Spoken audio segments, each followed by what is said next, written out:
اعوذ باللہ من الشیطان الرجیم بسم اللہ الرحمن الرحیم۔ سورہ المائدہ کی 8 نمبر آیت ہے۔ یا ایہا الذین آمنو، اے ایمان والے لوگوں، اے ایسے لوگوں جو اللہ کی بات مانتے ہیں، ایمان والے ہیں، ان سے اللہ ایڈریس کر رہا ہے۔ یہ جمع ہے، بہت سارے لوگ ہیں۔ جب جمع کی بات ہوتی ہے تو اس میں کم از کم 3 لوگوں کا شمار ہوتا ہے۔ کونوا قوامین للہ، تم قائم ہو جاؤ، اپنے آپ کو کھڑا کر لو، قائم کر لو اللہ کے لیے، اللہ کی خاطر۔ کیا کام کرو؟ شہداء بالقسط، کہ شہادت دو، گواہی دو قسط کے ساتھ۔ اے ایمان والے لوگوں، قائم ہو جاؤ اللہ کی خاطر کہ تم شہادت قسط کے ساتھ دو۔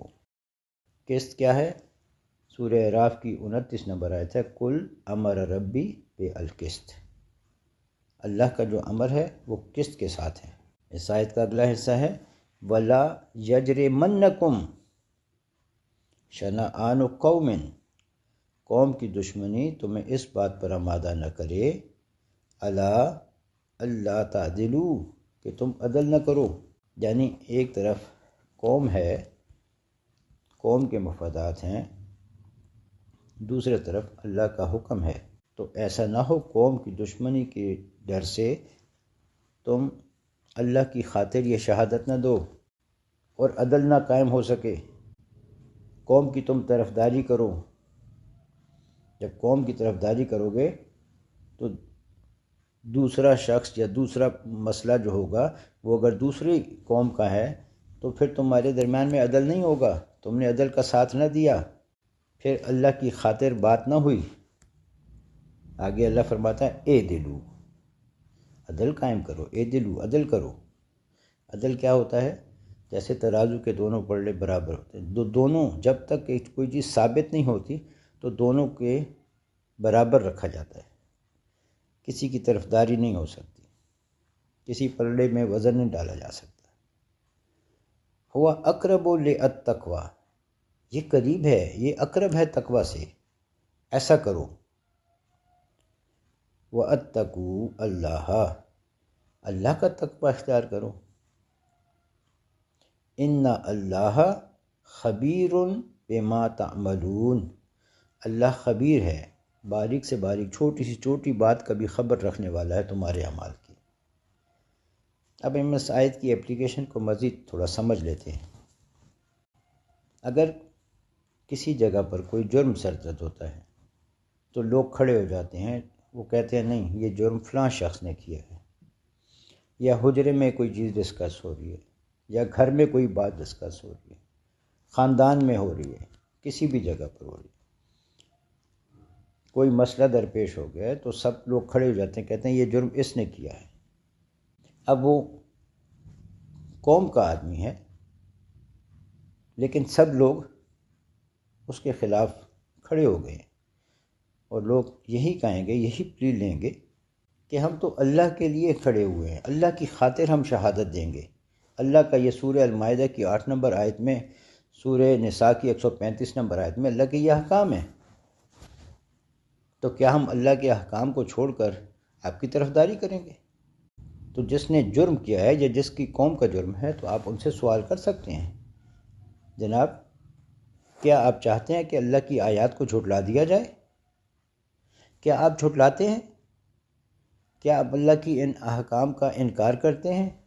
کیا آپ ہمارے ساتھ، آپ بھی ہمارے ساتھ آ جائیں، جرم جس نے کیا اس کے خلاف شہادت دیں، تاکہ اللہ کی آیت پر عمل کرتے ہوئے آپ بھی ایمان والے ہوں۔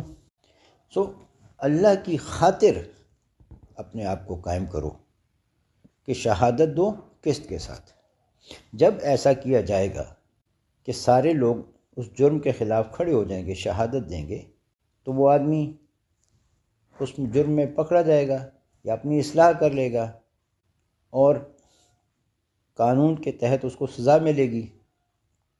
آپ سے میں پوچھتا ہوں کہ کیا پھر دوبارہ وہاں پر کوئی جرم کرے گا؟ جب سارے لوگ اکٹھے ہو جائیں گے تو کیا وہ ایک آدمی تمام لوگوں سے بدلہ لے گا کہ اگر تم نے شہادت دی تو تمہیں چھوڑوں گا میں نہیں؟ کیا یہ ممکن رہے گا یہ بات؟ نہیں، یہ پھر بھی نہیں ہوگی۔ اگر شہادت کے لیے کھڑے نہیں ہوں گے تو اللہ کی آیات کا انکار کر دیا، اللہ کی بات کو نہیں مانا، ایمان والی قوم نہیں رہی۔ وہ اپنی قوم کے مفاد کی خاطر، قوم کو خوش کرنے کی خاطر، قوم کے بڑوں کو خوش کرنے کی خاطر، اپنے والدین اقربین کو خوش کرنے کی خاطر ایسا کیا گیا تو اللہ کی خاطر تو نہ ہوئی، اللہ کی تو آیات کو جھٹلا دیا گیا۔ لیکن اگر آپ ایسا کریں گے تو دوبارہ وہاں پر جرم نہیں ہوگا۔ میری گزارش ہے آپ سے کہ اسکولوں میں، مدارس میں، مساجد میں، اپنے گھروں میں، اپنے حجروں میں، اپنے محفلوں میں اس کا تذکرہ کریں، اسی سے تربیت کریں بچوں کی گھروں میں، اسی سے نصیحت کریں، ان کو یہ سمجھائیں۔ اس سے آنے والی جنریشن میں معاشرے کی اصلاح ہوگی، معاشرے میں ریفارمز پیدا ہوں گے، معاشرے میں زکوٰۃ آئے گی، عمل صالح ہوگا جو ایمان کے ساتھ شرط ہے، الا الذین آمنوا وعملوا الصالحات، عاملوا الصالحات، تو صالح عمل ہوگا۔ ابھی آئیں اس سے اگلی آیت ہے 9 نمبر، وعد اللہ الذین آمنوا، وعدہ ہے اللہ کا ان لوگوں سے جو ایمان لائے، جنہوں نے شہادت دی، جو اللہ کی خاطر کھڑے ہو گئے قسط کے ساتھ، وعملوا الصالحات، اور اصلاح کا عمل کیا انہوں نے، معاشرے میں اصلاح ہوگی تو ان کے ساتھ اللہ کا وعدہ ہے لہم مغفرۃ و اجر عظیم، کہ ان کے لیے مغفرت ہے اور اجر عظیم ہے۔ اب 10 نمبر آیت دیکھ لیں، وَالَّذِينَ كَفَرُوا، وہ لوگ جنہوں نے کفر کیا۔ کفر کس نے کیا؟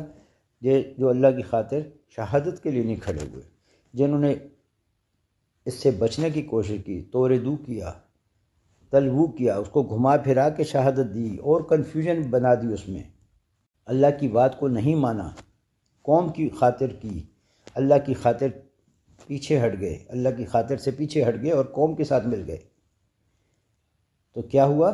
وَالَّذِينَ كَفَرُوا، یہ ان لوگوں نے کفر کیا، وَكَذَّبُوا بِآيَاتِنَا، تو چھٹلا دیا اللہ کی آیات کو۔ جو قومیں اللہ کی آیات کو چھٹلاتی ہیں وہ رفتہ رفتہ مٹ جاتی ہیں، جیسے آج پاکستان کا حالات بن گئے ہیں۔ اولئک اصحاب الجحیم، یہ اصحاب جحیم ہیں، جہنمی ہیں۔ لہٰذا معاشرے میں یہ فرق کرنا بہت ضروری ہے کہ یہ ایمان والے ہیں، یہ شہادت دے رہے ہیں، اور یہ شہادت نہیں دی تو یہ کفر والے ہیں، انہوں نے کفر کر دیا، انہوں نے تو اللہ کی آیات کو جھٹلا دیا۔ مساجد میں جمعے کے دن ان آیات کی تلاوت ہونی چاہیے۔ اگر پھر بھی کوئی نہیں مانتا تو پھر اس کا ایک یہ طریقہ بھی ہو سکتا ہے کہ ان کو آئسولیٹ کر دیا جائے، ان کے ساتھ سوشل بائیکاٹ کیا جائے، ان کے ساتھ غمی اور خوشی کو شریک نہ کیا جائے۔ اس سے ان لوگوں کو زور پہنچے گا اور معاشرے میں اصلاح پیدا ہوگی۔